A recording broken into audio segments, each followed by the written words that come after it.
Happy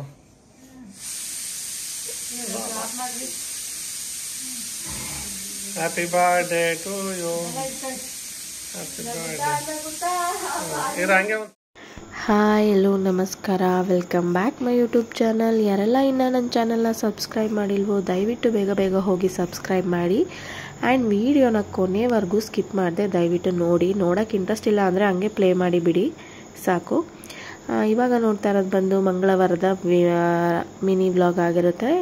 July 22 ನಮ್ಮ ಭಾಗ್ಯಮ್ಮನ birthday. So ಇವತ್ತಿನ special ಬಂದು ಅದೇ ಆ್ಯಂಡ್ ರ್ಯಾಂಡಮ್ ಮಿನಿ ವ್ಲಾಗ್. ಇವತ್ತಿನ ದಿನ ಏನೇನೆಲ್ಲ ಆಯಿತು ಅನ್ನೋದು ಈ ವಿಡಿಯೋದಲ್ಲಿರುತ್ತೆ. ಒಂದಷ್ಟು ಅರ್ಥಪೂರ್ಣ ವಿಚಾರಗಳ ಬಗ್ಗೆ ಕೂಡ ನಾನು ಇಲ್ಲಿ ಮಾತಾಡ್ತೀನಿ. ಆದ್ದರಿಂದ ವಿಡಿಯೋನ ಕೊನೆವರೆಗೂ ಸ್ಕಿಪ್ ಮಾಡಿದೆ ನೋಡಿ. ವಿಡಿಯೋ ನೋಡಾದ್ಮೇಲೆ ಕಮೆಂಟ್ ಮಾಡೋದು ಮಾತ್ರ ಮರಿಬೇಡಿ. ನನ್ನ ದಿನ ಈ ರೀತಿ ಶುರುವಾಯಿತು. ನನ್ನ ಚೋಟಗಳಿಬ್ಬರು ನನ್ನ ಜೊತೆಗೆ ಎದ್ಬಿಟ್ಟಿದ್ರು. ಕೆಳಗಿಳಿತಾ ಇಲ್ಲ, ಅದಕ್ಕೆ ಶೆಲ್ಫ್ ಮೇಲೆ ಕೂರಿಸ್ಕೊಂಡು ತಿಂಡಿ ಆಗ್ತಾಯಿದ್ದೆ. ಅದು ಸೇಫ್ ಅಲ್ಲ ಅಂತ ಗೊತ್ತು, ಆದರೂ ಸೇಫಾಗಿ ನಾನು ಅವರಿಬ್ಬರನ್ನ ನೋಡಿಕೊಂಡೆ. ಇದಾದಮೇಲೆ ಅವ್ರ ಅಣ್ಣ ತಿಂಡಿ ತಿಂದಿದ್ದ ಪ್ಲೇಟ್ನ ತೊಗೊಂಡೋಗಿ ಶಿಂಕ್ ಆಗ್ತಿರೋ ಚಂದ ನೋಡಿ. ಮಕ್ಕಳ ಎದುರಿಗೆ ನಾವು ಎಷ್ಟು ಒಳ್ಳೆ ಕೆಲಸ ಮಾಡ್ತೀವೋ ಅದನ್ನು ಮಕ್ಕಳು ಫಾಲೋ ಮಾಡ್ತವೆ ಅನ್ನೋದಕ್ಕೆ ಬೆಸ್ಟ್ ಎಕ್ಸಾಂಪಲ್ ಬಂದು ಇದು. ನಿಜ ಇದನ್ನು ನೋಡಿ ತುಂಬಾ ಖುಷಿ ಆಯಿತು.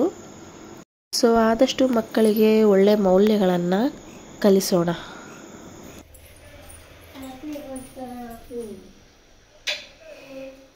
ಈ ಕಡೆ ನಮ್ಮ ಅವ್ವನಿಗೆ ನನ್ನ ಮಗ ಹೋಗಿ ಬರ್ತ್ಡೇ ವಿಶ್ ಮಾಡ್ದ. ಇವತ್ತಿನ ಲಂಚ್ ಮೆನು ಬಂದು ಚಪಾತಿ, ಚಟ್ನಿ, ದಾಳಿಂಬೆ ಹಣ್ಣು, ಕಿತ್ತಳೆ ಹಣ್ಣು ಹಾಕಿದೆ. ಸೊ ಇದಾಗಿತ್ತು ಇವನ ಲಂಚ್ ಮೆನು. ಇದಾದ್ಮೇಲೆ ನನ್ನ ಮಗಳು ವಿಶ್ ಮಾಡ್ತಿರೋದು ನೋಡಿ ಇಬ್ರು ಸೇರಿ.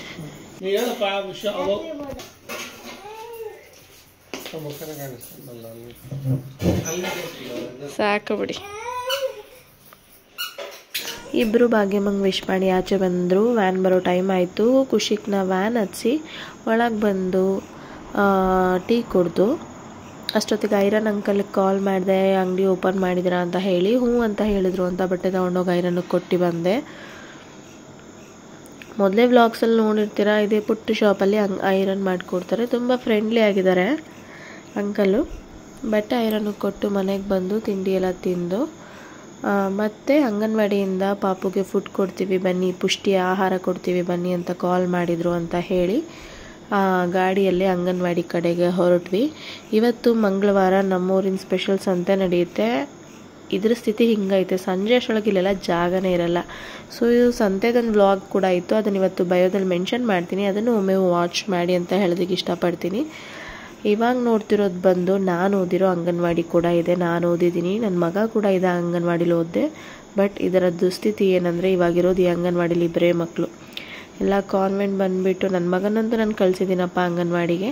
ಕಾನ್ವೆಂಟ್ಗಳು ಬಂದುಬಿಟ್ಟು ಅಂಗನವಾಡಿಗೆ ಕಳಿಸೋರ ಸಂಖ್ಯೆ ತುಂಬ ಕಡಿಮೆ ಆಗಿಬಿಟ್ಟಿದೆ. ಅದನ್ನು ನೋಡಿ ತುಂಬಾ ಬೇಜಾರಾಯಿತು. ನನ್ನ ಮಗ ಹೋಗೋ ಟೈಮಲ್ಲಿ ಒಂದು 20-25 ಜನ ಇರ್ತಿದ್ರು. ಇವತ್ತು ಮಾತ್ರ ಇವರಿಬ್ಬರೇ ಇದ್ದರು. ಅಂಗನವಾಡಿಲಿ ಸಕ್ಕರೆ, ಬೆಲ್ಲ, ಹಾಲು ಪೌಡರ್ ಮತ್ತು ಪುಷ್ಟಿ ಪ್ಯಾಕೆಟ್ನ ಕೊಟ್ಟರು. ಈಸ್ಕೊಂಡು ಇಲ್ಲಿ ಸೈನ್ ಮಾಡೋದಕ್ಕೆ ಹೇಳಿದ್ರು, ಫುಡ್ ಈಸ್ಕೊಂಡಿರೋದಕ್ಕೆ. ಮತ್ತು ಅಂಗನವಾಡಿ ಕಡೆಯಿಂದ ಏನೇನೋ ಕಾರ್ಯಕ್ರಮಗಳಿರುತ್ತಲ್ಲ ಅದಕ್ಕೆ ಅಟೆಂಡ್ ಮಾಡಿದ್ವಿ ಅಂತ ಹೇಳಿ ನಾನೊಂದಷ್ಟು ಸೈನ್ ಮಾಡಿದೆ. ನನ್ನ ಜೊತೆ ಬಂದಿದ್ದಂಥ ನಮ್ಮ ಡಾರ್ಲಿಂಗ್ ಕೂಡ ಒಂದಷ್ಟು ಸೈನ್ ಮಾಡಿದ್ರು. ಮನೆಗೆ ಬಂದು ಬಾಹುಬಲಿ ಸೀನ ಇಬ್ಬರು ರೀಕ್ರಿಯೇಟ್ ಮಾಡ್ತಾಯಿದ್ವಿ. ಇದಾದಮೇಲೆ ನಾನು ಲೈವ್ ಮಾಡಿಕೊಂಡು ಸ್ಟವ್ ಕ್ಲೀನ್ ಮಾಡ್ತಾಯಿದ್ದೆ. ವಿಡಿಯೋಗ್ರಾಫರ್ ಬಂದು ನಮ್ಮ ಮಾನ್ಯ ಅವರು. ಕೆಲಸ ಮಾಡಿಕೊಂಡೆ ಇವತ್ತು ಲೈವ್ ಮಾಡಿದೆ. ಲೈವ್ ಮಾಡ್ದಂಗೆ ಅನಿಸ್ಲಿಲ್ಲ. ಮನೆ ಕೆಲಸ ಎಲ್ಲ ಮುಗಿಸಿ ಮಂಡ್ಯ ಹಾಸ್ಪಿಟಲಲ್ಲಿ ರೇಖನ್ ಯಜಮಾನ್ರು ನೋಡೋಕೆ ಹೋಗಿದ್ದು ನಮ್ಮಮ್ಮ. ಬರ್ತಾ ಒಂದಷ್ಟು ಸ್ಯಾರಿಗಳು ತೊಗೊಂಡು ಬಂದಿದ್ರು. ಈ ಸಲ ಸ್ಯಾರಿಗಳನ್ನ ನಮಗೋಸ್ಕರ ತಂದಿಲ್ಲ. ನಮ್ಮಮ್ಮ ಆವಾಗವಾಗ ಒಂದೊಂದು ಸೀರೆ ತೊಗೊಬಂದು ಸೇಲ್ ಮಾಡ್ತಾರೆ. ಅದಕ್ಕೋಸ್ಕರ ಸೇಲ್ ಮಾಡೋದಕ್ಕೋಸ್ಕರ ಸ್ಯಾರಿ ತಂದಿದ್ರು. ಅದೇ ರಾಜಾನ್ಸ್ ಬಟ್ಟೆ ಅಂಗಡಿಯಿಂದ ತಂದಿದ್ದು. ತುಂಬಾ ಚೆನ್ನಾಗಿತ್ತು, ಕಲೆಕ್ಷನ್ಸ್ ಕೂಡ ಇಷ್ಟ ಆಯಿತು. ಆದರೂ ತೊಗೊಳ್ಬಾರ್ದು, ಈಗ ತೊಗೊಂಡಿರೋದೇ ಸಾಕು ಅಂತ ಹೇಳಿ ಮನಸ್ಸನ್ನ ಗಟ್ಟಿ ಮಾಡಿಕೊಂಡು ಹೆಂಗೂ ತಂದಿದ್ರಲ್ಲ ವೀಡಿಯೋ ಮಾಡಿ ವ್ಲಾಗ್ ಅಪ್ಲೋಡ್ ಮಾಡೋಣ ಅಂತ ಹೇಳಿ ವೀಡಿಯೋ ಮಾಡಿಕೊಂಡೆ. ಇದಾದಮೇಲೆ ನಾನು ಹೋದೆ ಚಿಕ್ಕರಾಜನ ನೋಡೋಕ್ಕೆ, ರೇಖಾ ಅವರ ಯಜಮಾನ್ರು ನೋಡೋಕ್ಕೆ. ಒಂದು 20 ವರ್ಷಗಳ ಹಿಂದೆ ಈ ಹಾಸ್ಪಿಟಲ್ ಒಳಗೆ ಹೋಗಿದ್ದಪ್ಪ. 20 ವರ್ಷ ಆದಮೇಲೆ ಹೋಗ್ತಿದ್ದೆ. ಒಬ್ಬಳೇ ಬಂದಿದ್ರೆ ತಪ್ಪಿಸ್ಕೊಂಡು ಬಿಡ್ತಿದ್ದೇನೋ. ಗೌರ್ಮೆಂಟ್ ಬಸ್ ಸ್ಟ್ಯಾಂಡಲ್ಲೂ ಇಷ್ಟು ಜನ ಇರಲ್ವೇನೋ, ಅಷ್ಟು ಜನ ಈ ಹಾಸ್ಪಿಟಲ್ ತುಂಬಿ ತುಳುಕ್ತಾಯಿದ್ರು. ನಾನು ನಿಜ ಎಲ್ಲೆಲ್ಲೋ ಬಂದೆ ಅಂತ ಅನಿಸ್ಬಿಡ್ತು. ಅಲ್ಲಿರೋ ಪೇಷಂಟ್ಗಳು ನೋಡ್ತಿದ್ರೆ ಒಂದು ರೌಂಡ್ ತಲೆ ಸುತ್ತೆ ಬಂದುಬಿಡ್ತು ನನಗೆ. ಅವನ್ನ ನೋಡ್ಕೊಂಡು ಬೇಗ ಬಂದುಬಿಟ್ಟೆ.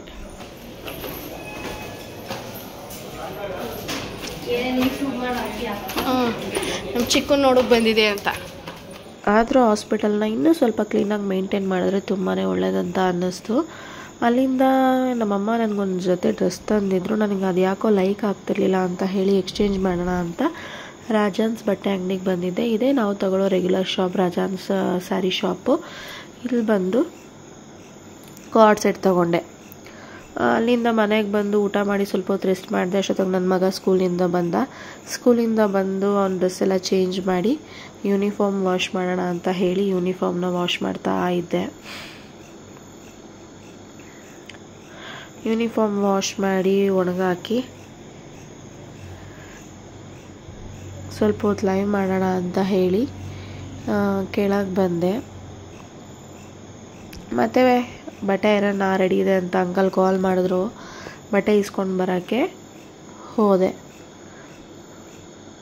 ಅಂಕಲ್ಗೆ ಗೊತ್ತಾಗೋಯ್ತು ನಾನು ವೀಡಿಯೋ ಮಾಡ್ತಿದ್ದೀನಿ ಅಂತ. ಅವ್ರನ್ನ ಟೀಸ್ ಮಾಡಿದ್ರು, ಏನು ವೀಡಿಯೋ ಮಾಡ್ಕೊಂಡ, ಐರನ್ ಬಟ್ಟೆ ಇಸ್ಕೊಂಡೆ ಅಂತ ರೇಗಿಸಿದ್ರು. ಬಟ್ಟೆ ಇಸ್ಕೊಂಡು ರಿಟರ್ನ್ ಬರ್ತಾ ವೀಡಿಯೋ ಮಾಡ್ತಾ ಇರಬೇಕಾದ್ರೆ ನಮ್ಮೂರ ಸಂತೆಯಲ್ಲಿ ಎಷ್ಟು ಜನ ತುಳುಕ್ತಾವ್ರೆ ಅಂತ ನೋಡಿ. ಇಲ್ಲಿ ಕೋಳಿ ಮರಿ ಇಟ್ಕೊಂಡಿದ್ದಾರೆ. ಕೋಳಿ ಮರಿಗಳು, ಗಿಡಗಳು ಪ್ರತಿಯೊಂದನ್ನು ಮಾರೋದಕ್ಕೆ ಇಟ್ಕೊಂಡಿದ್ದಾರೆ. ಸಿಕ್ಕಾಬಟ್ಟೆ ಜನ. ಇಷ್ಟೊತ್ತಲ್ಲಂತೂ ಆ ಕಡೆ ರೋಡಲ್ಲಿ ಕಾಲು ಹಾಕೋಕ್ಕೆ ಜಾಗ ಇರಲ್ಲ, ಅಷ್ಟು ಜನ ಇದ್ದರು. ಈ ರೀತಿ ಸಂತೆ ಮಾಡೋದ್ರಿಂದ ನಮ್ಮ ಹಳ್ಳಿ ಜನಗಳಿಗೆ ತುಂಬಾ ಯೂಸ್ ಆಗುತ್ತೆ. ಫ್ರೆಶ್ ತರಕಾರಿ ಸೊಪ್ಪುಗಳು ನಮಗೆ ನೇರವಾಗಿ ಸಿಗುತ್ತೆ. ಇವಾಗ ಬೆಳಕಿರೋದ್ರಿಂದ ಇನ್ನು ಇದನ್ನ ಹೋದಾಗ 3:34 ಇತ್ತೇನೋ, ಇಷ್ಟು ಜನ ಇದ್ದಾರೆ. ಮುಸ್ಸಂಜೆ ಆಗ್ತಿದ್ದಂತೂ ಇನ್ನೂ ಸಿಕ್ಕಾಬಟ್ಟೆ ಜನ ಸೇರ್ತಾರೆ. ಎಲ್ಲಿ ನೋಡಿದ್ರು ಹಸಿರು ತರಕಾರಿಗಳು, ಸೊಪ್ಪುಗಳು ಹೇಗೆ ಕಾಣಿಸ್ತಾ ಇದ್ವು ಕಣ್ಗೆ. ಈ ಕಡೆ ಪೂರಿ, ಖಾರ ಮತ್ತು ಗ್ರಂಥಿ ಅಂಗಡಿ ಸಾಮಾನುಗಳೆಲ್ಲನೂ ಇಟ್ಕೊಂಡು ಮಾರ್ತಾರೆ. ಸೀಗಡಿ, ಕರ್ಮೀನೆಲ್ಲ ಸಿಗುತ್ತೆ ಇಲ್ಲಿ. ಇದನ್ನು ವೀಡಿಯೋ ಮಾಡ್ಕೊಂಡು ಮನೆಗೆ ಬಂದು ಮತ್ತೆ ಇಲ್ಲಿ ಏನೋ ಕೆಲಸ ಇತ್ತು ಅಂತ ಬರ್ತಾಯಿದ್ದೆ. ಮೇಕೆಗಳು ಅವರ ಡೈಲಿ ರೊಟೀನ್ ಮೇವು ತಿನ್ಕೊಂಡು ಮುಗಿಸ್ಕೊಂಡು ಬರ್ತಾಯಿತ್ತು. ಯಾರ್ಯಾರಿಗೆ ಯಾವ್ದಾವ್ದು ಬೇಕೋ ಹಾಗೆ ಕಮೆಂಟ್ ಮಾಡಿ. ಅಮ್ಮ ಸಂತೆಗೆ ಹೋಗಿದ್ರು ಸಾಮಾನು ತೊಗೊಂಬರಕ್ಕೆ. ಇವತ್ತು ಲೇಟಾಗಿ ಹೋದ್ರು. ನಮ್ಮಮ್ಮಗೆ ಸಂತೆ ಅನ್ನೋದೇ ಮರ್ತೋಗೈತೆ. ನೋಡಿ ಸಂಜೆ ಆದಮೇಲೆ ಎಷ್ಟು ಜನ ಇದ್ದಾರೆ ಸಂತೆಲಿ ಅನ್ನೋದನ್ನು ನೀವೇ. ಎಲ್ಲ ಥರ ತರಕಾರಿ ಸೊಪ್ಪುಗಳನ್ನ ಇಟ್ಕೊಂಡು ಮಾರ್ತಾ ಇದ್ರು.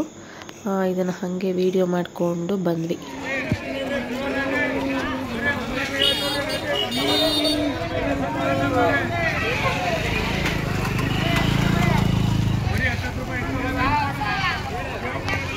ಈ ಕಡೆ ನನ್ನ ಮಗನಿಗೆ ಸೋಮವಾರದಿಂದ ಫಸ್ಟ್ ಪೀರಿಯಾಡಿಕ್ ಟೆಸ್ಟ್ ಇತ್ತು. ಅದಕ್ಕೆ ಕನ್ನಡ ರಿವಿಷನ್ನ ಮಾಡಿಸ್ತಾ ಇದ್ದೆ. ಅವನು ಆಟ ಆಡಿಕೊಂಡು ಹತ್ಕೊಂಡೇ ರಿವಿಷನ್ನ ಮಾಡ್ತಾ ಇದ್ದ. ಅದಾದಮೇಲೆ ಶುರುವಾಗಿದ್ದು ನಮ್ಮ ಭಾಗ್ಯಮ್ಮನ ಬರ್ತ್ಡೇ ಸೆಲೆಬ್ರೇಷನ್. ಹ್ಯಾಪಿ ಬರ್ತ್ಡೇ ಭಾಗ್ಯ.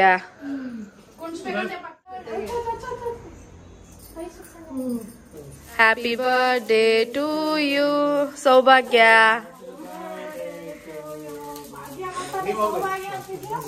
ಸೌಭಾಗ್ಯ happy birthday to you. Birthday